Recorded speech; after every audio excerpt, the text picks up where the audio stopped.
Hello, everyone. Welcome to our final discussion on Cormac McCarthy's novel, No Country for Old Men. Just a reminder, please don't distribute any of these materials beyond the confines of this course, which is for this course only. Thank you. We're going to just discuss the last page of the novel and the closing scene of the film. I will pause here and let you watch that closing scene, and then I'll come back and assume that you've watched it and read the end of the novel, and we'll carry on.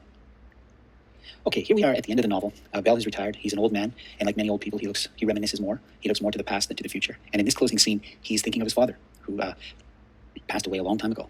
And he's discussing a dream that he's had about his father, and he's discussing it with Loretta. And in the dream, he and his father are riding alone through the harsh winter in the mountains on horseback. Here's what he says to Loretta. He's going through this pass in the mountains. It was cold and there was snow on the ground, and he rode past me and kept on going. Never said nothing. That's Bell's father. Just rode on past and he had this blanket wrapped around him, and he had his head down. When he rode past, I seen he was carrying fire and a horn the way people used to do, and I could see the horn from the light inside of it, about the color of the moon.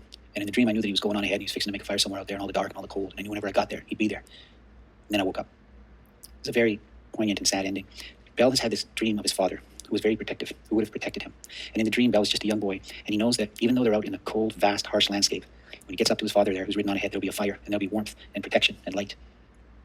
But then he wakes up from the dream. In other words, but that's not the way the world works. There is no one now to protect us, to look out for us. So it's a very bleak, pessimistic ending to this novel. It's actually incredibly dark. But on a lighter note, the novel that McCarthy wrote and published after this novel, No Country for Old Men, was a novel called The Road, which ironically is about a father and a son in a post-apocalyptic environment. And the motif that runs through the novel is the little boy.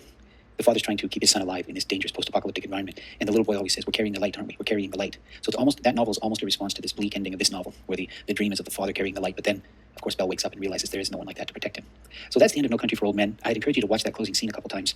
This is a short novel, but it's a rather complex novel. If you only had time to read it once, it's very difficult to understand for most of us. If you had time, you could probably read it again, and it would make a lot more sense. This is a novel that I've read many, many, many times, and it just sort of keeps on giving new insights and things that I've missed every time. But I hope you enjoyed it, and thank you very much.